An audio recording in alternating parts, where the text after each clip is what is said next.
Super, les choses intéressantes vont commencer à partir d'ici. Nous allons parler d'un concept très fondamental dans le JavaScript. Il s'agit ici des variables.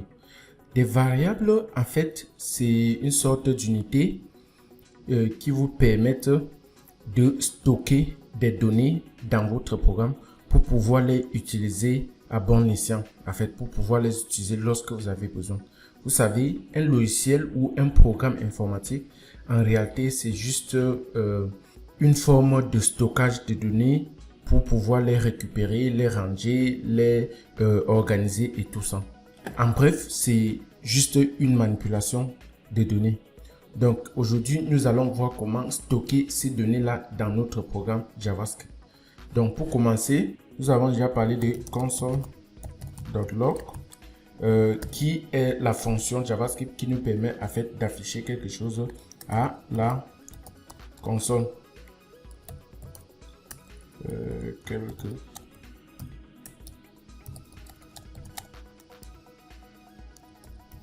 Voilà. Donc si on met la point virgule et qu'on retourne ici, vous voyez afficher quelque chose à la console. Donc là, on va maintenant voir cette fois-ci comment afficher nos variables. Donc pour commencer, on va déclarer une variable ici qu'on va appeler let age est égal à 25. Vous voyez, rien ne se passe là parce que en fait on a juste déclaré la variable. Donc la variable est en fait stockée là dans la mémoire de notre programme, mais sauf que pour l'afficher il va falloir appeler maintenant le nom de la variable. Vous savez, dans la vie réelle, lorsque vous mémorisez le nom de quelqu'un, une fois que vous voulez voir cette personne, vous appelez son nom. Vous voyez, c'est la même chose ici. Donc si je mets ici console.log et que j'appelle le nom de cette variable qui est âge ici, ça va donc directement me donner, je suis ici en train de dire affiche dans la console la valeur de cette variable âge, et la valeur ici c'est 25. Donc ça c'est le nom de la variable, ça c'est la valeur de la variable, et ici c'est le mot réservé de JavaScript que l'on utilise pour déclarer une variable. Vous voyez, du coup 25 s'affiche à l'écran, et voilà, c'est comme ça. Si on dit ici let téléphone est égal à 67777 pour le cas ici, vous voyez, ça c'est votre numéro de téléphone. Si vous voulez afficher ça, vous n'avez qu'à mettre aussi console.log et vous mettez téléphone qui est le nom de la variable qui porte le numéro de téléphone, et automatiquement ça va s'afficher également ici. Vous voyez, maintenant si vous voulez afficher les deux sur la même ligne, vous pouvez le faire tout simplement en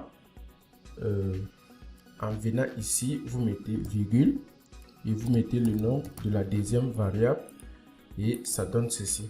Donc ça va afficher en même temps âge et téléphone. Donc si vous voyez la première ligne, pour voir quelle ligne est en train d'afficher, vous regardez le nom du fichier, et ici c'est la ligne. Donc le fichier script.js, c'est là où ce contenu est en train de s'afficher. À partir de la ligne 3, c'est là où on a passé la commande pour afficher ça à la console.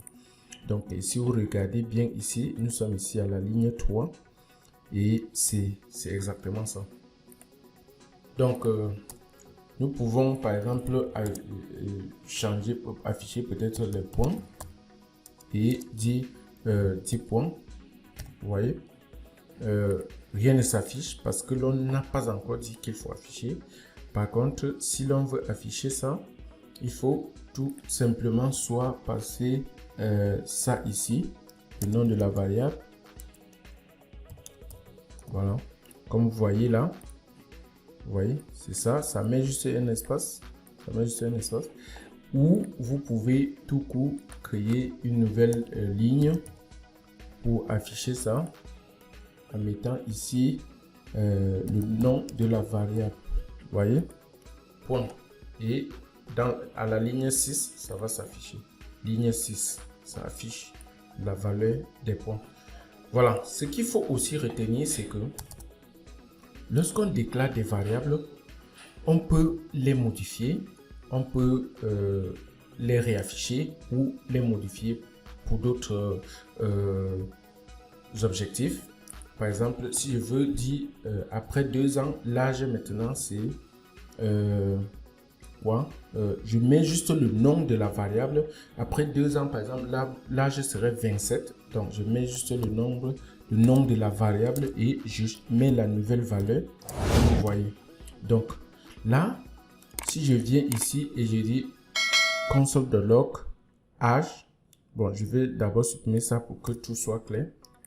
Donc, si je fais console.log âge, cette fois-ci, âge devient 27 parce que âge initialement était 25, mais après, plus bas, dans le même fichier, on a modifié sa valeur et justement, c'est la dernière valeur qui importe. Donc, si vous regardez là, c'est maintenant 27.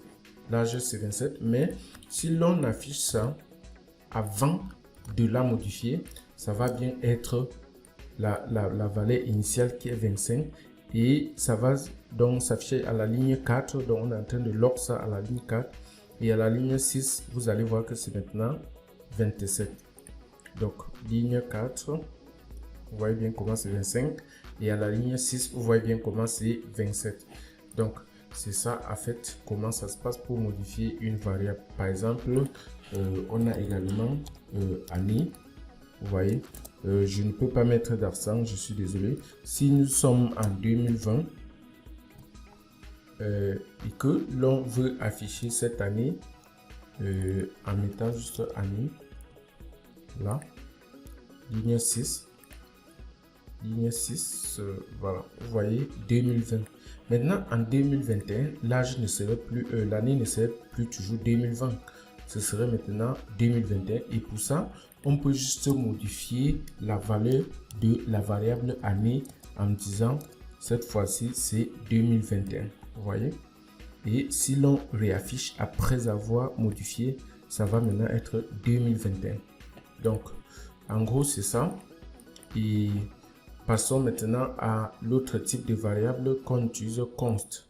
Par exemple, si je dis là, constante, CST, c'est comme ça, CONST, et on met le nom de la variable. Le nom de la variable ici doit être une valeur unique. Donc on peut dire la clé de votre compte PIN, votre code PIN. Donc par exemple, si on met ici code, voilà, je profite pour dire les choses. Je mets d'abord code PIN et ici je vais mettre 1, 2, 3, 4. Vous voyez? Je mets ceci pourquoi? Parce que ce sont des valeurs qui ne doivent pas changer au cours du programme. Donc ça doit rester la même valeur du début à la fin. Donc lorsque vous déclarez une variable et que vous utilisez le mot-clé const, ça veut dire que c'est une constante et elle doit rester constante tout au long de votre programme. Donc vous ne devrez pas le modifier comme on a modifié année, on a modifié âge ici. Non. Si vous avez une variable dont vous pensez que vous allez la modifier, utilisez ce keyword let. Et surtout, on utilise let presque 95%, 98% et on utilise les constantes très rarement pour définir par exemple les tokens de l'application, certaines clés, certains mots de passe qui vont rester intacts et tout ça, ou en gros, toute variable qui ne va pas changer au fil de notre développement ou au cours de l'application, au cours de l'exécution de l'application. Donc, je peux également l'afficher tout simplement en mettant lock et je mets code ping. Comme vous voyez là, ça va mettre 1, 2, 3, 4. Vous voyez, vous savez bien que j'ai fait un clean-up, j'ai tout mis au champ, comme j'aime souvent dire. Pour pouvoir afficher rien que, parce que ce n'est que console.log qui affiche, pour pouvoir rien qu'afficher la constante. Donc en gros c'est ça. Si j'essaie par exemple de dire code ping est égal maintenant à 4, 3, 2, 1, vous allez directement voir qu'il y aura une erreur en disant uncouch type assignment to constant variable. Donc on ne donne pas une valeur après avoir défini une constante. Une fois que vous l'avez donné une valeur, ça reste exactement comme ça. On ne peut plus l'assigner une autre valeur comme vous voyez. Donc en gros, je profite également déjà pour vous introduire aux erreurs. Tout ce que vous allez faire dans votre programme JavaScript est venir dans cette table, la console, dans cette tabulation qui est la console. Et lorsque vous allez voir du texte en rouge, ça veut dire qu'il y a eu un problème. Et généralement, il vous souligne la ligne, c'est la ligne 7. Donc, vous pouvez directement aller à la ligne 7 et essayer de regarder pourquoi. Et surtout, c'est très important pour être un vrai développeur. Il va falloir apprendre à comprendre ce que l'erreur dit. Donc, ne vous inquiétez pas, tout au long de cette application, on va rencontrer plusieurs erreurs comme ça. Et je vais vous dire, cette erreur assignment to constant variable vous dit automatiquement que vous avez déclaré une constante et que vous voulez modifier sa valeur. Voilà. Ok. Donc, je reviens ici. Vous voyez, le nom d'une variable doit contenir soit des caractères, soit des nombres ou underscore, tiret, et en gros c'est ça. Et pour ça, il va un dollar. Donc, et pour ça, vous ne pouvez pas mettre code espace ping comme vous voyez là. Ça ne se fait pas en JavaScript. Vous ne pouvez pas déclarer le nom d'une variable en mettant un espace. Soit vous utilisez un tiret comme ceci, qui n'est même pas déjà accepté, parce que vous voyez bien comment ça commence à trouver ça comme un problème.